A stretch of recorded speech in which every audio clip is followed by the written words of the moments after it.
आलाय. थोडाफार शब्द फुलांचा सुगंध तुमच्यापर्यंत पोहोचवण्यासाठी आलाय. मनापासून तुम्ही कसे आहात हे पण विचारण्यासाठी आलाय.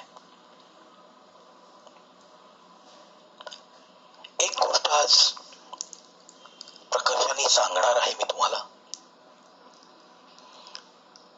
कारण गेल्या अनेक वर्षात अशी बरीच माणसं भेटली या कला क्षेत्रात की जे यातील वातावरणाने नाराज झाले, विनाकारण होणाऱ्या टीकेला महत्व देऊन स्वतःचं नुकसान करून घेतलं आणि 4 पावलं मागे आले. मला जेव्हा जेव्हा भेटले तेव्हा मी समजावण्याचा प्रयत्न केला, पण त्यांची मनातली नाराजी इतकी होती की त्यांचे समज कधी मग दूरच झाले नाहीत. मित्रांनो, प्रत्येक क्षेत्रात हे घडतच असतं. आज तुम्ही आम्ही जे पाहतोय बॉलिवूडमध्ये काय चाललंय, हे सर्व क्षेत्रांमध्ये आहे. त्यातून पण जो टिकून राहून स्वतःचा एक ठसा उमटवतो, आपण पण एक हुकमी एक्का आहेत हे दाखवू शकतो, तेच तर खरं यश असतं.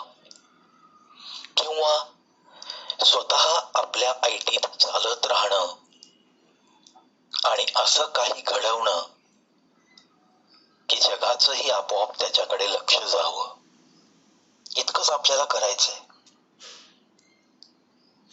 बोलता बोलता अशा लोकांसाठी मी एक माझा किस्सा सांगतो. काव्य क्षेत्रात पदार्पण केलं, एक पुस्तक छापलं, एक कॅसेट पण झाली, एक सीडी ही झाली, बऱ्यापैकी नाव झालं. आणि तसा मला संमेलनात वगैरे जायला नेमक्या माझ्या कामाच्या व्यापामुळं वेळा जुळत नसायच्या आणि मी जात नव्हतो. पण एका सुट्टीच्या दिवशी एक आग्रहाचं निमंत्रण आलं आणि मी त्या 10-15 लोकांमध्ये सामील होऊन स्टेजवर गेलो. एक कविता म्हणायची आणि मिळाला तर मग दुसरा चान्स मिळू शकेल, कार्यक्रमाच्या वेळेवर अवलंबून, ही त्यांची अट. बरेच माझी पण चाहते मंडळी तोपर्यंत निर्माण झालेली होती, ती प्रेक्षकांमध्ये होती. टीका ही चालूच झाली होती.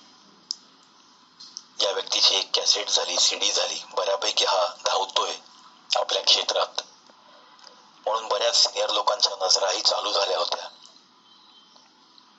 तथापि प्रत्येक क्षेत्रात हे असतंच हे मी मनात ठरवलेलंच होतं आणि त्या दिवशी तसंच घडलं. ज्याचं नाव होतं आहे त्याला थोडं पुढे न जाऊ देता कसं खेचता येईल हे पाहायचं, ही मनोवृत्ती मला तिथं दिसून आली. आणि जी माझी लँडमार्क कविता आहे ती सादरीकरण चालू असताना वयाला न शोभेल असं आणि त्याच्या स्वतःच्या जे काही त्याने नाव कमवलं होतं शहरात, त्या नावाला न शोभेल असं वर्तन 1-2 व्यक्तींनी केलं आणि लिटरली सादरीकरण चालू असताना माझ्या अंगातला कोट खेचला गेला मागे. आणि त्याच वेळेस प्रेक्षकांना हे जाणवल्यावर समोरून गलका झाला. चालू राहू द्या, कंटिन्यू म्हणू द्या प्रवीणना. ती माझी कमाई होती. पण जे घडलं त्यानंतर, कार्यक्रमानंतर मी त्या 2-4 व्यक्तींसमोर मुद्दाम एक शायरी ऐकवली होती, चेहऱ्यावर नाराजी बिलकुल न दाखवता. सूरज हूं मैं अपनी शुआओं की दमक से रोशन कर जाऊंगा. सूरज हूं मैं अपनी शुआओं की धमक से रोशन कर जाऊंगा. और डूब भी गया अगर तो भी अपनी रमक छोड़ जाऊंगा, और डूब भी गया अगर तो भी अपनी रमक छोड़ जाऊंगा, अपनी रमक छोड़ जाऊंगा. आणि खरंच सांगतो मित्रांनो, हा आलेला अनुभव, होणारी टीका, काही तुमच्या प्रगतीमध्ये खोडा घालणारी लोक, हे सगळे हजर असून सुद्धा ही शायरी मी 2015ला खरी करून दाखवली. त्याच ग्रुपमध्ये, त्या पूर्ण शहरात ज्याला कोणाला काही जमलं नाही, ती गोष्ट मी करून दाखवून जागतिक विक्रमवीर असा स्वतःच्या नावासमोर शिक्का मारू शकलो. जर मी त्या टीकेकडे, होणाऱ्या अपमानाकडेच लक्ष देत बसलो असतो तर हे घडलं नसतं. त्यामुळे जी काही टीका होते, जे काही कोण बोलतायत, तिकडे नका लक्ष देऊ. कारण ही जी टीका असते त्याच्या तळाशी तुमची प्रगती त्यांनी मान्य केलेली असते. म्हणजे एक प्रकारे त्यांना ऍक्च्युअली आतून तुमचं कौतुकच करायचं असतं, पण तेवढं मोठं मन त्यांना देवाने दिलेलं नसतं आणि मग ती टीका वर येते. ही गोष्ट नेहमी लक्षात ठेवा. तुम्हाला मित्रांनो जेव्हा जेव्हा म्हणतो तेव्हा आणि एक वाक्य तुम्हाला ऐकवावंसं वाटतं. तुमच्यातल्या कित्येकांना मी पाहिलंही नाही.